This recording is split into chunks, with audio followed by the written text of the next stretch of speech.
일밤에 참으로 주님 앞에 나와서 기도하기를 원하시는 저와 여러분 위에 하나님의 크신 은혜와 복이 임하시기를 주님의 이름으로 축원합니다. 오늘 나눌 말씀의 제목은 기도보다 먼저 선행되어야 할 회개, 먼저 선행되어야 할 회개라는 제목으로 우리 함께 말씀을 나누려고 합니다. 기도는 하나님의 보좌를 움직일 수 있는 그런 놀라운 능력을 가지고 있습니다.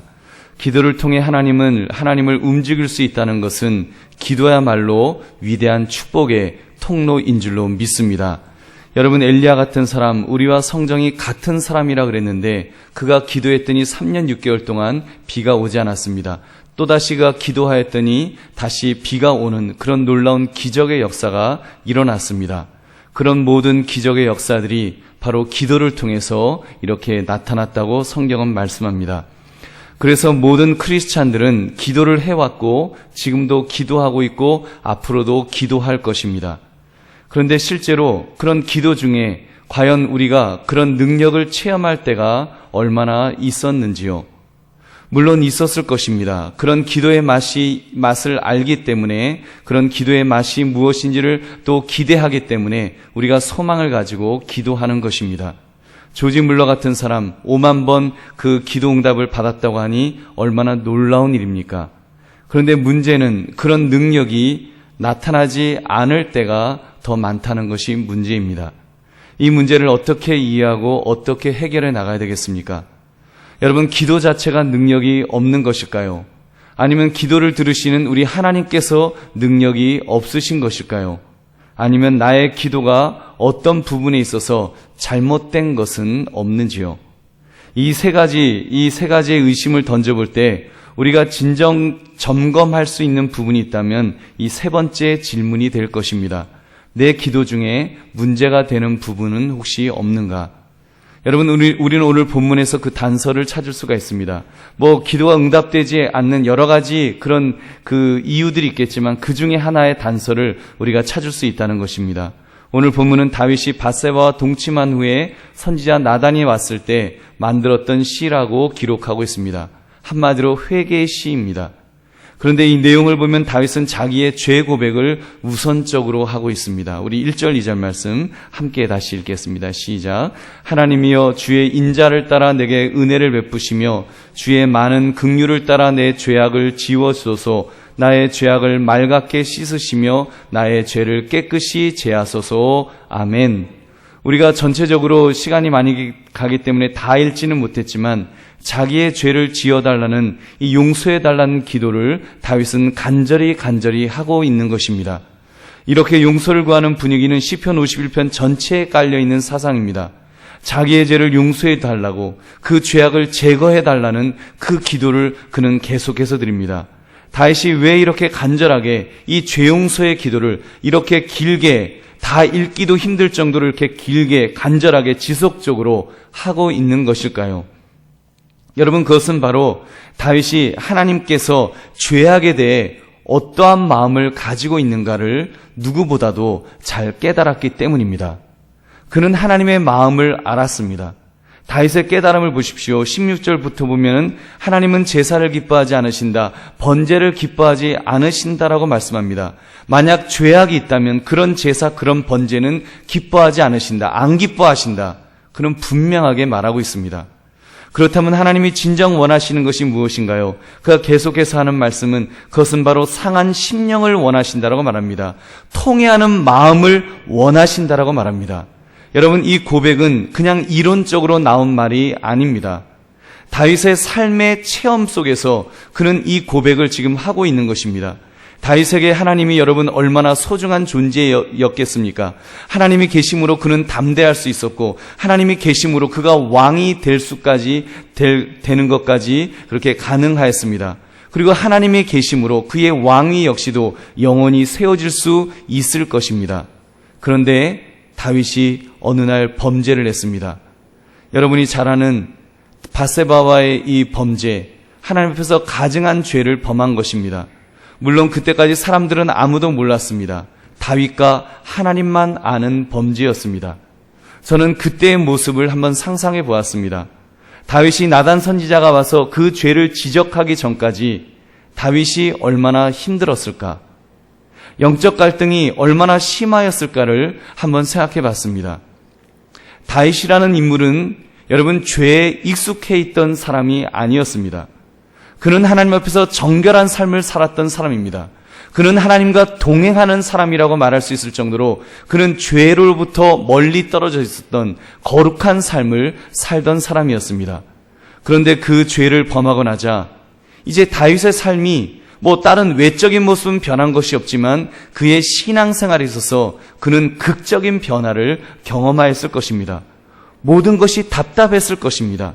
일단 그의 심령이 답답했을 것입니다. 그가 제사를 드렸는데 이전에는 하나님이 기쁘게 그 제사를 받으셨는데 제사를 받지 않으시는 것입니다. 제사를 드리는데 하나님의 싸늘한 그런 기운이 느껴지는 것입니다. 그가 얼마나 당황했을까요? 이상하다. 하나님께서 왜 그래도 내가 제사를 이렇게 정성껏 준비하는데 비록 내가 몰래 죄는 지었을 망정 내가 그래도 하나님 앞에 나와서 제사를 정성껏 다하려고 하는데 왜 하나님은 내 제사를 받지 않으실까? 그래서 좋은 제물도 바쳤을 것입니다. 여봐라, 최고의 제물을 가져와라. 최고의 양, 전혀 흠이 없는 극상품으로 가져와라. 그래서 그런 제사도 드려보았을 것입니다. 그런데도 하나님이 받지 않으시는 것입니다. 아주 싸늘한 거예요. 여러분, 기도의 사람이 이렇게 기도가 막히고 제사가 막혔을 때 얼마나 괴로웠을까요? 평소에 하나님과 상관없이 살던 사람이야 죄로 막히던 말건 그것이 별 문제가 없지만 이 다윗과 같은 사람은 정말 견딜 수가 없었을 것입니다. 저는 그런 생각을 한번 해봤습니다. 나단 선지자가 다윗의 죄를 지적했을 때 다윗이 어떻게 그렇게 쉽게 자복할 수가 있었을까요? 내가 하나님 앞에서 범죄하였나이다. 그가 그렇게 그렇게 쉽게 말할 수가 있었을까요? 이런 그림을 한번 그려보았습니다. 지금 다윗이 그 죄악 속에서 마치 물속에 빠져 있는 사람처럼 허우적거리는 것입니다. 막 물을 먹으면서 숨을 쉴 수 없어서 막 죽을 것 같이 발버둥 치고 있는 지금 그런 상황 속에 지금 다윗은 있는 것입니다. 그런 죄악 속에 빠져 있는 것입니다. 어찌할 바를 알지 못하는 그런 형편입니다. 그런 절박한 상황에서 나단 선지자가 죄를 지적해 주니까 팍 하면서 그가 이제 쉴 수 있겠다 하면서 그가 고백하는 것입니다. 내가 하나님 앞에서 범죄하였나이다. 그가 그때서야 자기의 죄를 고백할 때 이제 숨을 쉴 수 있는, 영적인 숨을 쉴 수 있는 그 큰 숨을 그는 쉬었을 것입니다. 여러분, 실제로 과거 수사반장 같은 걸 보면은 이런 모습을 종종 볼 수 있지 않습니까? 범죄한 사람이, 사람을 죽인 사람이 당신 죄 지었지 하면 안 지었어요 그럽니다. 그러다가 어느 순간에 그 사람이 견디다가 취조에 더 이상 못 견디게 되면은 으앙 하고 울면서 자기가 죄를 지었노라고 고백을 합니다.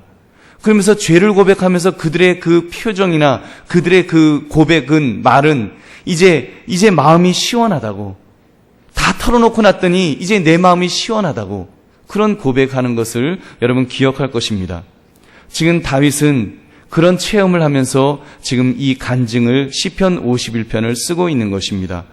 우리들 17절부터 19절 말씀 우리 다시 한번 같이 읽겠습니다. 시작. 하나님께서 구하시는 제사는 상한 심령이라. 하나님이여 상하고 통회하는 마음을 주께서 멸시하지 아니하시리이다.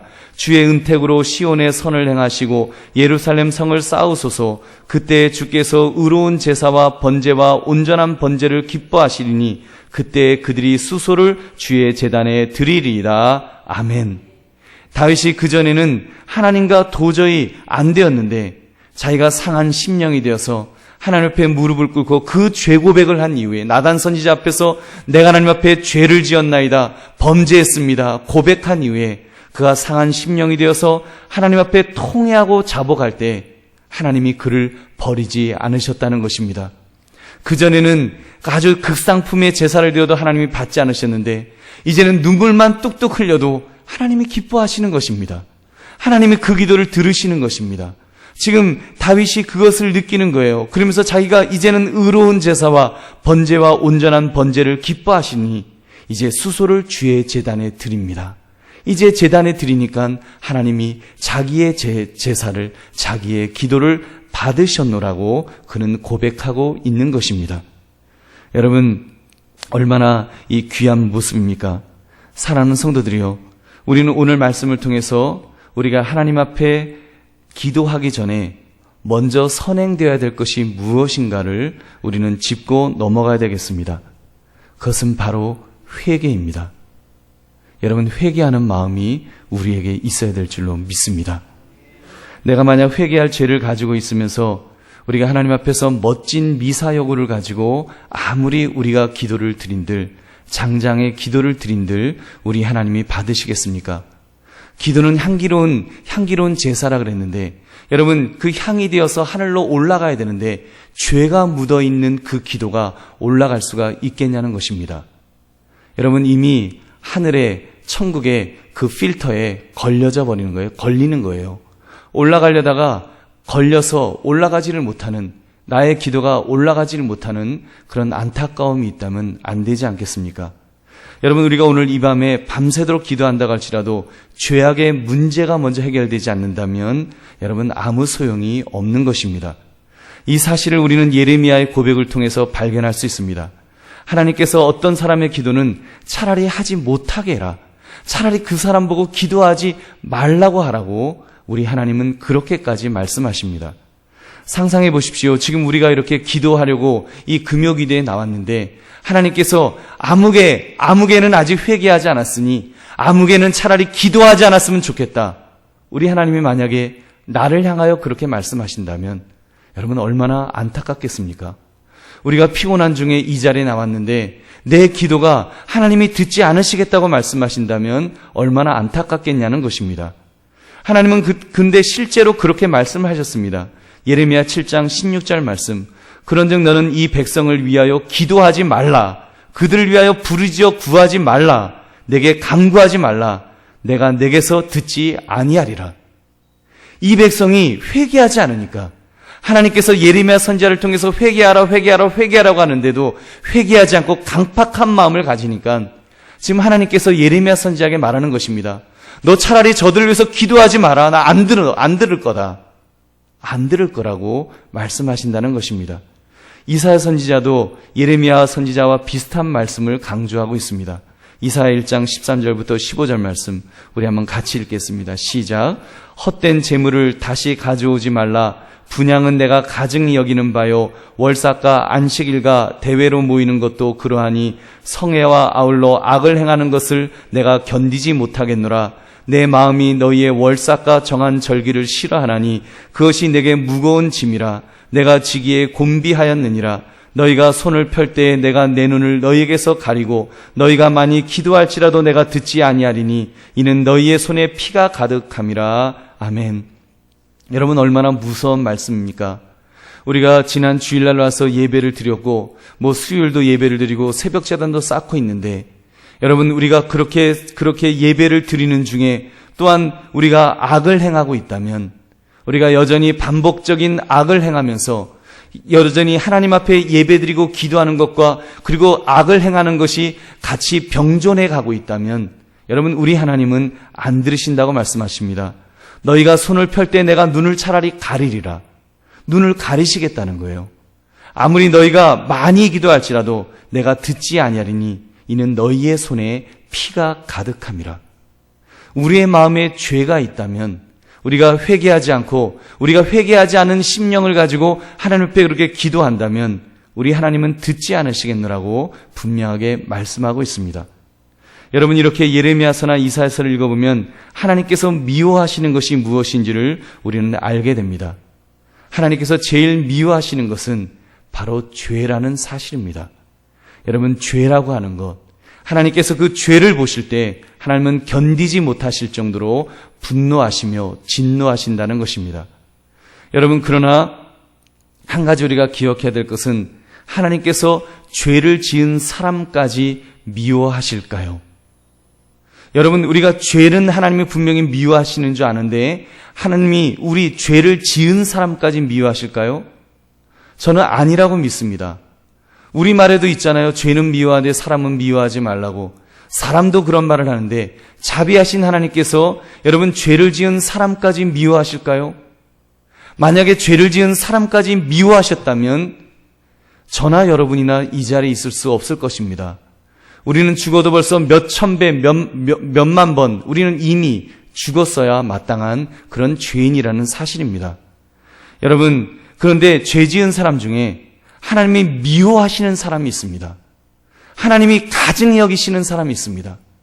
그것은 바로 어떤 사람인가 하면 기도하며 회개하지 않는 사람입니다.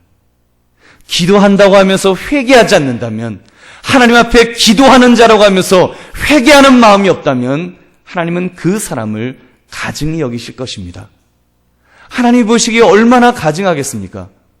여러분, 근데 안타까운 것은 우리 속에 그런 마음이 있다는 것이 여러분 문제가 아닐런지요. 하나님이 죄는 미워하지 않으십니다. 그러나 여러분, 하나님이 그 죄 지은 사람을 미워하진 않으십니다.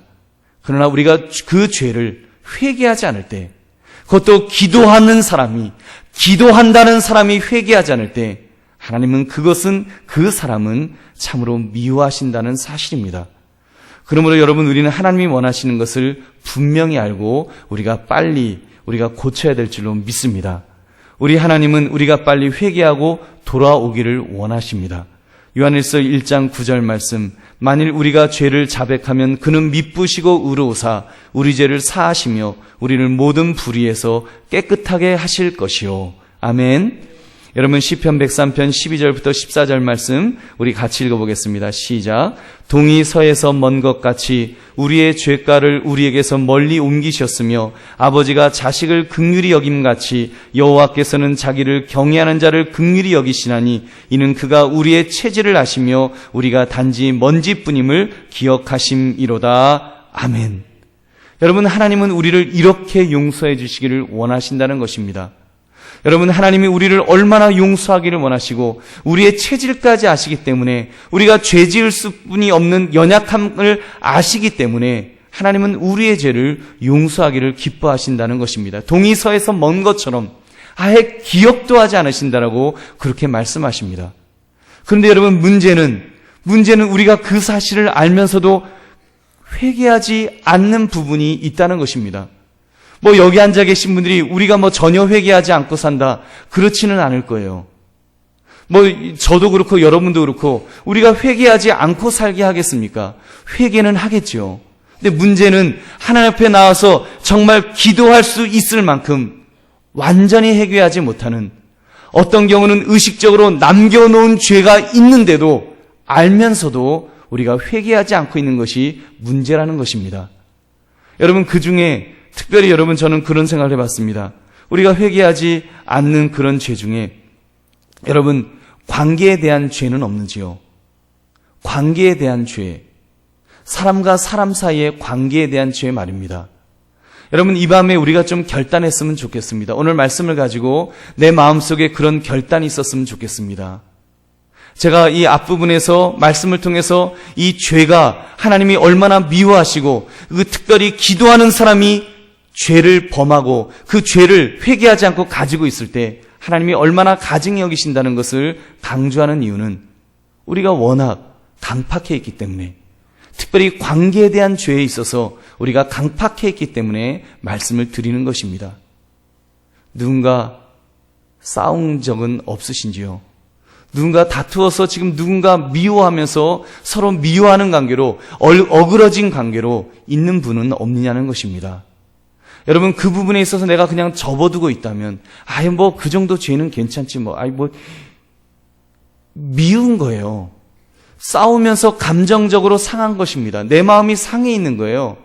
그 상한 심령이 정말 하나님 앞에서 눈물을 흘리면서 회개하며 나아가면 다 해결될 수 있는데, 하나님 앞에 그 부분을 가지고 나가지 않는 거예요.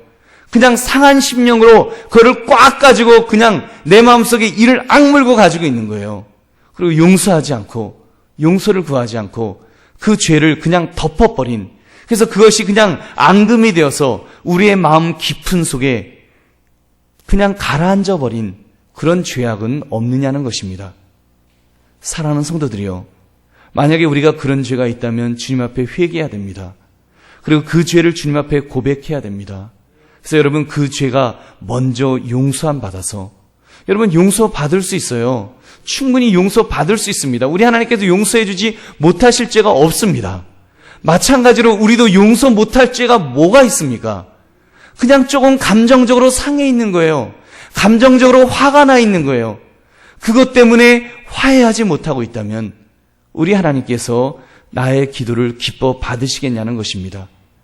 사랑하는 성도님들, 정말로 우리의 마음속에 아무도 미워하지 않으시기를 주님의 이름으로 축원합니다. 내 마음속에 누군가를 미워하는 마음이 없기를 주님의 이름으로 축원합니다. 여러분, 무관심한 마음도 없기를 축원합니다. 미워하지 말랬더니 무관심하겠다는 거예요. 나는 신경 이제 안 쓰고 살겠다. 그러잖아요. 사랑의 반대말은 증오가 아니라 무관심이라고. 그거 더 큰 죄입니다. 무관심이 어쩌면 더 큰 죄가 될 수 있어요. 하나님이 그렇게 어리석은 하나님 아니세요. 하나님을 만홀히 여기면 안 돼요. 하나님이 얼마나 지혜로우신 분이신데 우리 마음을 모르시겠어요. 우리가 무관심으로 그 사람을 미워하는 마음을 포장하고 있는데 하나님이 그걸 모르시겠어요? 내가 너의 마음을 안다. 네가 무관심한 것이 네가 지금 미워하는 거지. 네가 진짜로 그 사람 용서해서 그 사람 미워하지 않기 때문에 무관심한 거냐? 하나님이 아셔요. 그렇기 때문에 여러분, 우리가 그 죄를 주님 앞에 고백하면서 참으로 우리가 주 앞에 고백하며 용서받기를 주의 이름으로 축원합니다. 그러고 나면 여러분, 우리가 기도하면 능력이 나타날 줄 믿으시기 바랍니다. 우리가 많은 부분에 있어서 내가 기도했는데도 응답되지 않는 부분들이 있었다면 우리 한번 그 부분부터, 우리가 죄악의 문제부터 한번 해결해 봅시다. 그러면 하나님께서 틀림없이 응답하여 주실 것입니다. 이사야 59장 1절 2절 말씀, 우리 한번 확인의 말씀 우리 같이 보겠습니다. 시작. 여호와의 손이 짧아 구원하지 못하심도 아니요 귀가 둔하여 듣지 못하심도 아니라 오직 너희 죄악이 너희와 너희 하나님 사이를 갈라놓았고 너희 죄가 그의 얼굴을 가리어서 너희에게서 듣지 않으시게 함이니라. 아멘. 하나님의 손이 짧으셨던 것이 아닙니다. 여러분, 하나님의 귀가 둔하셨던 것이 아닙니다. 우리가 회개하지 않아서 죄가 하나님과 우리 사이를 갈라놓았기 때문에 여러분, 나의 기도가 응답되지 못했다면, 나의 기도가 하나님에게 상달되지 못했다면 이제는 그 부분을 완전히 정리할 수 있는 저와 여러분 되시기를 다시 한번 주의 이름으로 축원합니다. 여러분, 작은 죄라고 그냥 우습게 생각하지 마십시오. 정말입니다. 작은 죄라고 우습게 생각하지 마십시오. 그 정도 죄는 괜찮다. 또는 반복적으로 짓는 죄악도 있을 것입니다. 그 정도는 괜찮다 생각하는 작은 죄악들이 있습니까? 여러분, 그것부터 우리가 경계해야 됩니다. 성경을 보면요, 아간을 기억하실 것입니다. 이스라엘 공동체 전체에 비교하면 아무것도 아닌 한 사람이었습니다.